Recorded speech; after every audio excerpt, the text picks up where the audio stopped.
It's time for the La Sabrina Hair Design Podcast with Amy Button. Well, welcome back, listeners and viewers. Charlie McDermott, producer, co-host of the show, here with Amy. Amy, how you doing today?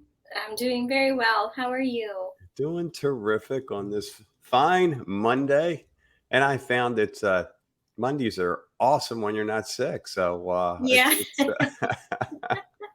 the things we take for granted in life, right? Yes. You know, and which really speaks to a serious topic we're going to talk about today. You know, it's easy to assume life is good, and it certainly is, and we live in paradise and all that, but there's some things happening in the background and have been for a long, long time. And there's a recent movie that really took the country on by storm, if not the world. And I know it's something you wanted to kind of delve into here, so I'm going to turn it over to you.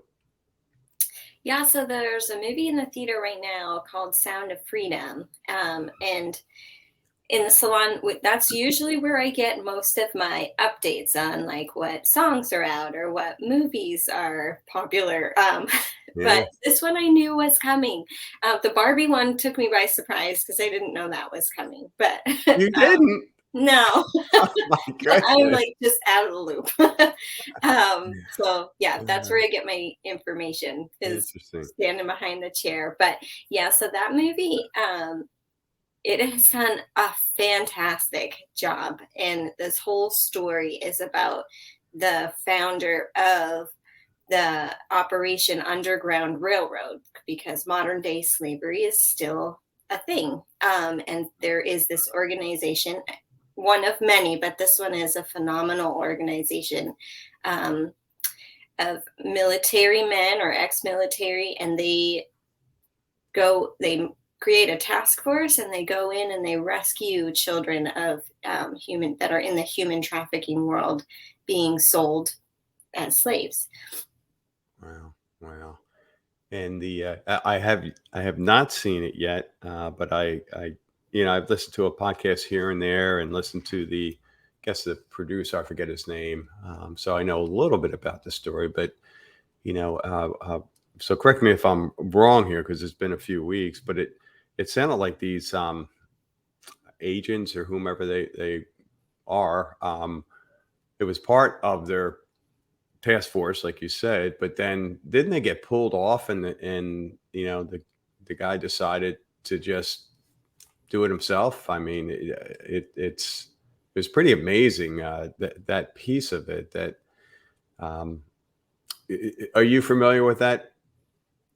I'm familiar with the organization. I've been following them for years. Okay. And then there's some private organizations, even locally, that I know some of the safe houses have used, or some of the organizations that we've supported, they've raised funding in order to, hire a task force similar to that. So what I find so inspirational is not only this particular man's sacrifice, because he basically said no to a lot of things so that he could say yes to this issue. But it's inspirational to see somebody be so passionate about the topic, but then meet that passion with action. And I think that's usually when you see a big difference is made. Yeah. So Southwest Florida, can't be happening here, right? I mean, this is we're, like I said, paradise. We're protected. This is stuff that happens in other parts, maybe along the border in Texas, things like that, right? That is the common way of thinking, yes. But unfortunately, it's everywhere. I mean, there's really nowhere to go to escape it.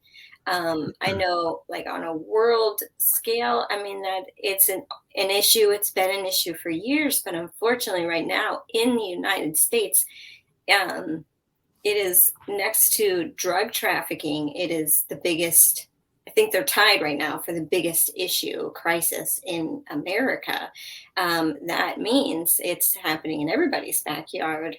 And because we're in a touristy location, that's where money is. And so therefore that's where a lot of the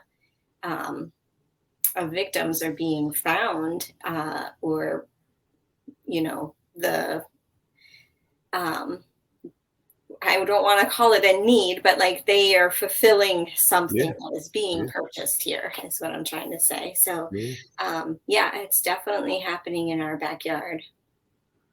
And where are these victims coming from?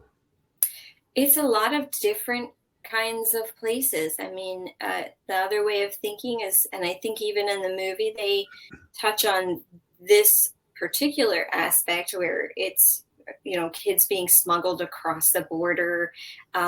So they're not American citizens, but that's not just the case either. I mean, we come across survivors that, they're born and raised Americans, and they're found in the school systems and foster homes. Runaways will usually be lured in by, somebody that's good at entrapping people. Mm. In Hollywood or anywhere where people are, trying really hard to reach a point of famous, they Mm. are willing to compromise certain things, and so that's exploited. Um, the other area is, any type of pornography. We think that, people chose that way of life, or at least that's the normal way of thinking, but a lot of times that is coerced, or somebody is blackmailed into doing that for a profession, and so that fits under the umbrella of human trafficking as well. Um, Most of the time, these people aren't getting paid. We think that it's a career and they're getting paid for it, and a lot of times they're not. They're stuck. Hmm. Wow. Wow. How did you get involved in all this? Um, it. I had heard about it being an issue in the States. I'm trying to think what the year was. I think it was around 2009, somewhere in there. I had gone to like a women's conference, and somebody had gotten up to try and raise funds for a safe house, and I just could not shake it. I was losing sleep over it. I had two little girls at home. It kind of rocked my world, and it wasn't going away. And so I was, kind of in this place of, okay, well, then if I can't shake it, then I need to do something about it. Similar to what I said earlier, being able to take something you're passionate about, being able to like put some action to it, is extremely helpful. And so for the listeners too, and what I tell people behind our chairs, you don't all have to be the next founder of the next Operation Underground Railroad. Not belittling that at all, but Yeah. there are a lot of practical things that we can do that put action to the issue, to the passion behind trying to get, these girls safe, and boys and girls. It's not just girls. Um, so yeah, practical ways would, one, go see the movie. I know a lot of people are concerned, like maybe they want to watch it at home just in case it does, um, feel a little too heavy if you can't make it through the movie and you need to like pause and take a break. They do also sell like t-shirts, or you can even buy tickets for people. And so then you're purchasing a movie ticket, and somebody who wants to go and might not be able to go, they can use that ticket. You also can look up the organization, and there's ways to give directly to them that way.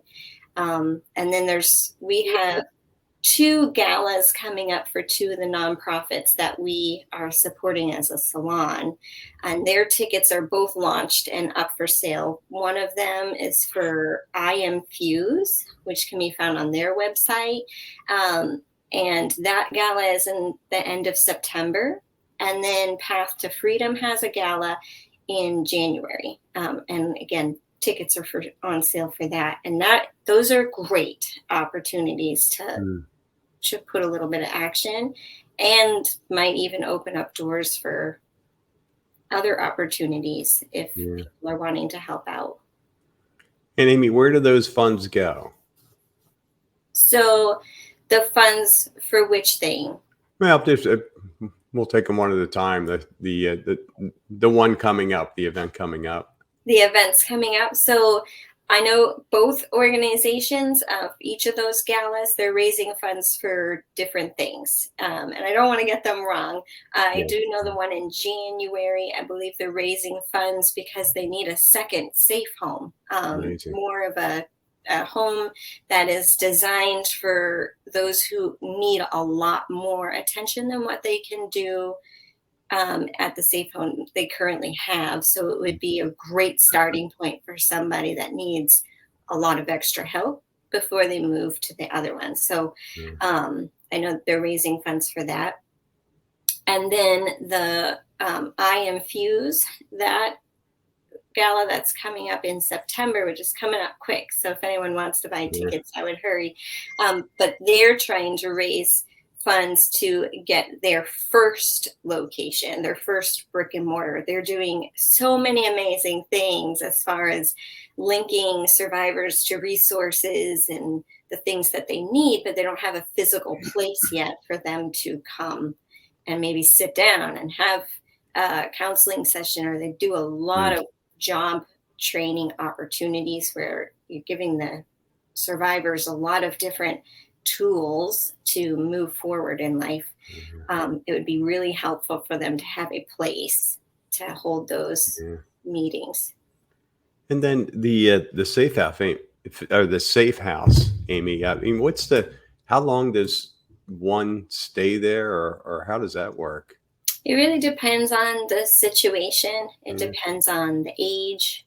And it just also depends on how much each individual needs to feel first safe, and then be able to build on that. Because the goal is always to have, them independent. I mean, their goal is to be free. And so, like you said, there's so many things we take for granted, and freedom is definitely something that most of us take for granted. Wow. Well, awesome.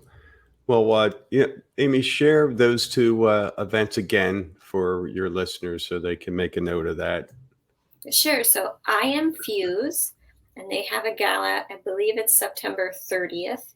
And then Path to Freedom is the next gala, and that's in January. Super, super. Anything else we should know? Anything else come to mind? I think sometimes we forget even just the day-to-day inspirations that we can be for another person. I had somebody a long, long time ago. I was sitting in a church service, and our pastor was preaching a sermon about, if you ever want to be great, then you need to make somebody else great. And I think that's such a little great piece of something to hang on to. I know it's changed the way I kind of look at my day to day. And sometimes you don't know, like, one of the biggest inspirations for me was I had the most amazing hairdresser as a little girl, and she made me feel, it didn't matter how little I was. I think the first time she cut my hair, I must have been like 5 or 6 years old, but she would get down on my level and she would look me in the eye, call me by name, made me feel so loved even at that age. And we still had a relationship. I think when I got my driver's license, she was the very first person I went to see to show off my driver's license. It was such a big deal, but she made a huge difference in my life.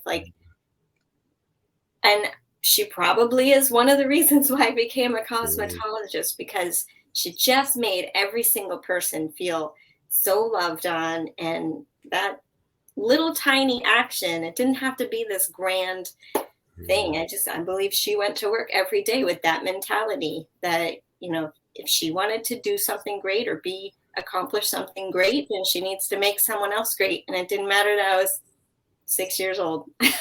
Wow. Neat story.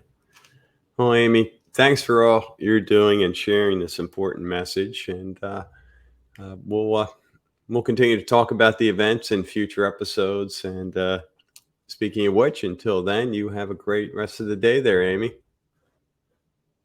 Thank you. Thanks for listening to the La Sabrina Hair Design Podcast. To learn more about the La Sabrina Hair Design Experience, go to www.lasabrinahairdesign.com.